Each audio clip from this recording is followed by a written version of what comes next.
Bismillahirrahmanirrahim. Assalamualaikum warahmatullahi wabarakatuh.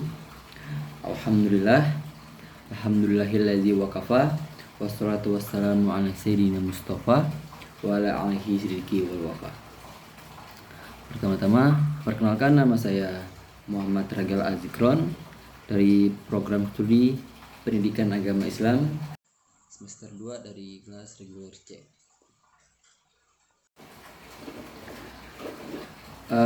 Di video saya kali ini saya akan menjelaskan beberapa hadis mengenai materi kurikulum pembelajaran pendidikan. Sebelum itu perlu kita ketahui bahwasanya hadis itu merupakan perkataan, perbuatan maupun ketetapan Nabi Muhammad SAW. Dan juga hadis ini merupakan sumber hukum Islam yang kedua setelah Al-Quran. Oke, langsung saja.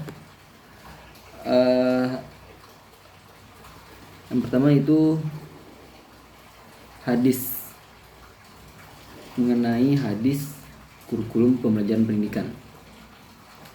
Pendidikan memiliki kedudukan yang sangat penting.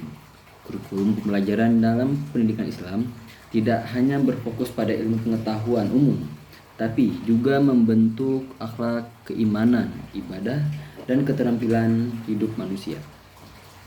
Rasulullah SAW telah memberikan banyak tuntunan melalui hadis-hadis beliau mengenai bagaimana materi pendidikan harus diajarkan kepada peserta didik.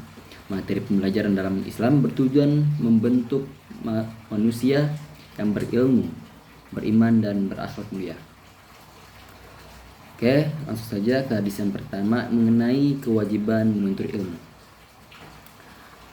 yang dimana berbunyi Bismillahirrahmanirrahim. An Anas bin Malik qala Rasulullah sallallahu alaihi wasallam thalabul ilmi faridatun ala kulli muslimin, yang dimana artinya dari Anas bin Malik radhiyallahu an, Rasulullah sallallahu alaihi wasallam bersabda, menuntut ilmu itu wajib bagi setiap muslim. Hadis riwayat Ibnu Majah. Hadis ini menunjukkan bahwa ilmu merupakan materi utama dalam kurikulum pendidikan Islam. Islam mewajibkan umatnya untuk belajar karena ilmu menjadi dasar dalam menjalankan kehidupan dan ibadah kepada Allah Subhanahu wa taala.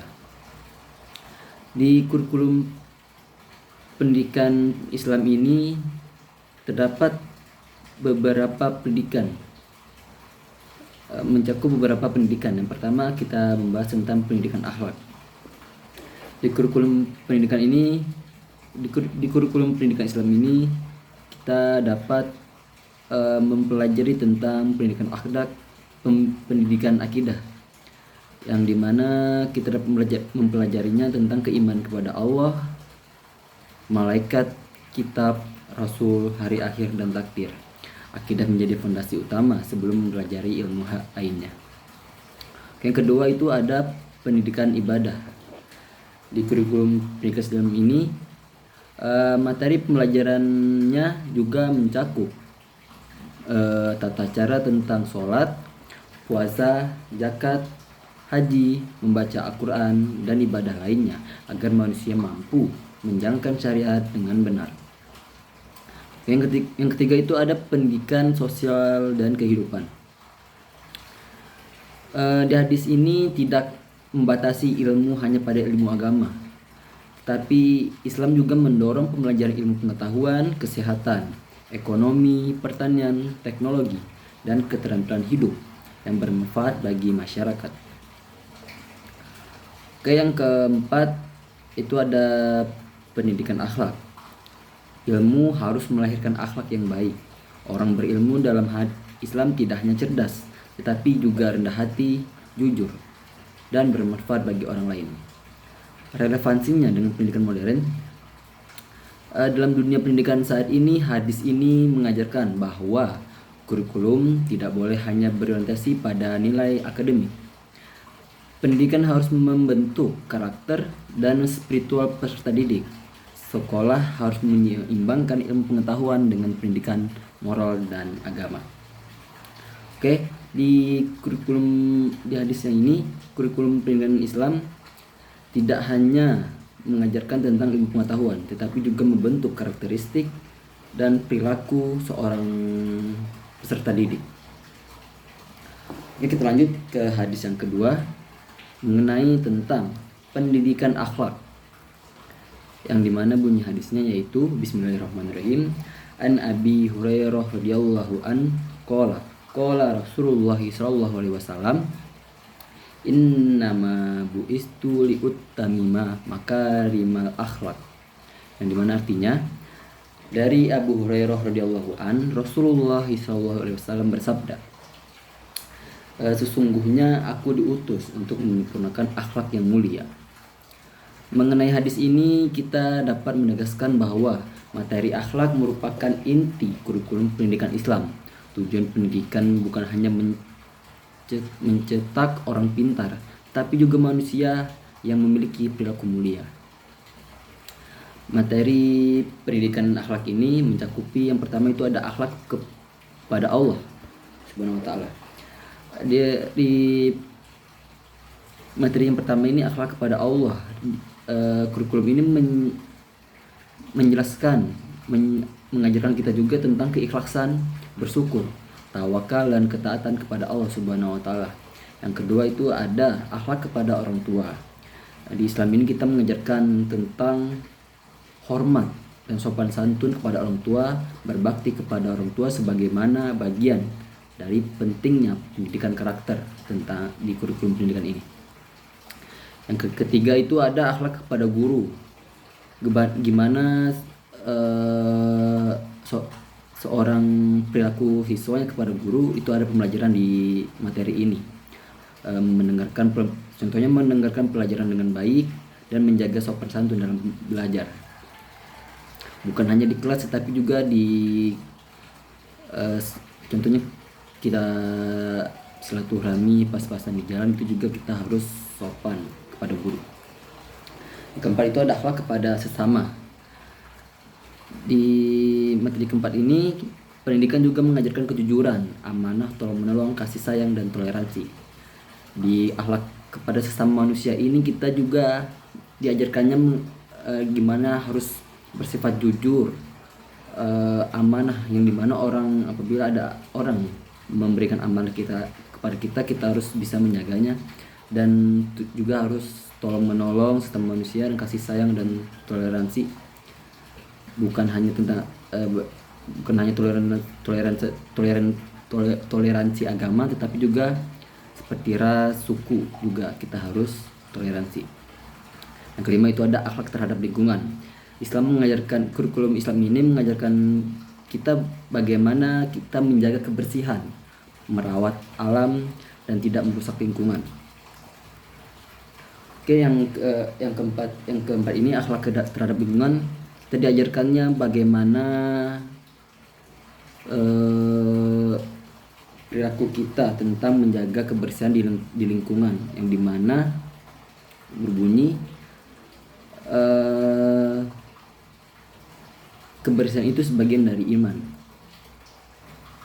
Telah jelas bahwa kita sesama umat Islam harus menjaga lingkungan kita agar tetap bersih dan juga merawat alam kita sebagai rasa syukur kita kepada Allah Subhanahu wa taala.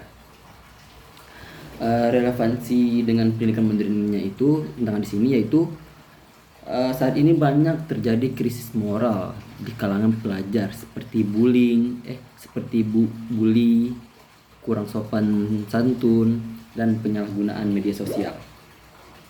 Hadis ini menjadi dasar bahwa pendidikan karakter harus diperkuat dalam kurikulum sekolah agar lahir generasi yang cerdas dan beretika. Oke. Yang ketiga itu ada tentang hadis mengenai pengajaran Al-Quran, yang dimana hadis ini berbunyi Bismillahirrahmanirrahim. An Utsman bin Affan radhiyallahu anhu qala Rasulullah sallallahu alaihi wasallam, khairukum man ta'allama al-Qur'an wa 'allamahu, yang dimana artinya dari Utsman bin Affan radhiyallahu an, Rasulullah SAW bersabda, sebaik-baik kalian adalah orang yang belajar Al-Quran dan mengajarkannya. Hadis riwayat Bukhari. Mengenai hadis ini kita dapat menjelaskan bahwa Al-Quran menjadi sumber utama materi kurikulum pendidikan Islam. Pendidikan Islam harus menjadikan Al-Quran sebagai pedoman dalam pembelajaran. Berarti di kurikulum ini Al-Quran itu menjadi sumber utama untuk pembelajaran di pendidikan sekarang ini. Materi pembelajaran Al-Quran itu mencakupi beberapa poin. Yang pertama itu ada tata cara membaca Al-Quran. Tata cara membaca Al-Quran itu ada beberapa indikator seperti tajwid, makhorijul huruf, dan kelancaran membaca Al-Quran.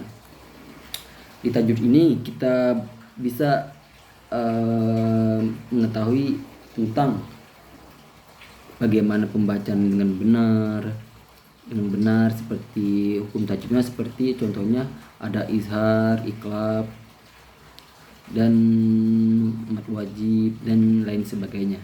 Dan bagaimana makhorijul huruf, pembacaan hurufnya di mulut kita itu ada di kurikulum ini.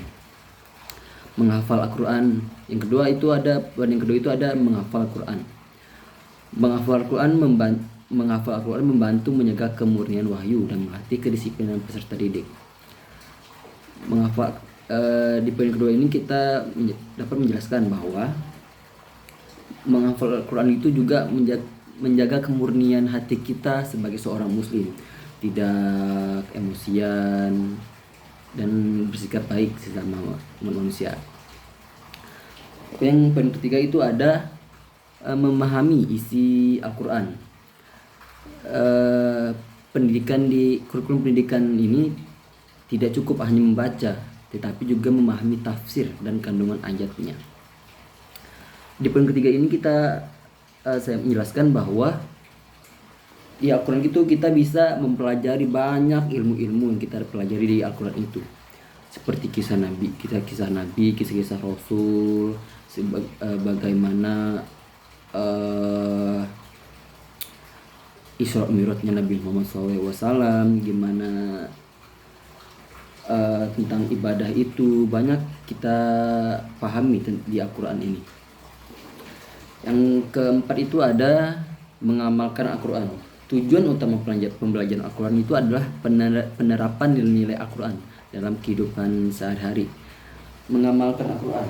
Di Al-Quran itu kita dapat meneladani sikap-sikap Nabi yang baik. Bagaimana kedisiplinannya, kejujurannya, ketegasan dalam kehidupan sehari-hari kita. Di sini relevansinya dengan pendidikan modern, yaitu di era modern ini peserta didik menghadapi banyak tantangan moral dan budaya. Pembelajaran Al-Quran dapat menjadi pedoman hidup agar generasi muda memiliki arah hidup yang benar, spiritual yang kuat, dan akhlak yang baik. Kesimpulannya yang dapat saya ambil itu hadis pertama itu tentang pendidikan ilmu pengetahuan sebagai kewajiban hidup, dan hadis kedua itu pendidikan akhlak sebagai tujuan utama pembentukan karakter manusia. Yang ketiga itu hadis yang ketiga itu ada pendidikan Al-Quran sebagai sumber nilai dan pedoman kehidupan. Melalui hadis-hadis Rasulullah dapat dipahami bahwa kurikulum pendidikan Islam tidak hanya mengejar kecerdasan intelektual, tapi juga membangun spiritual, moral, sosial, dan keterampilan hidup peserta didik. Pendidikan Islam bertujuan melahirkan manusia yang beriman, berilmu, berakhlak mulia, serta mampu memberikan manfaat bagi masyarakat dan agama. Mungkin itu yang dapat saya jelaskan pada video saya kali ini. Terima kasih. Saya akhiri. Wassalamualaikum warahmatullahi wabarakatuh.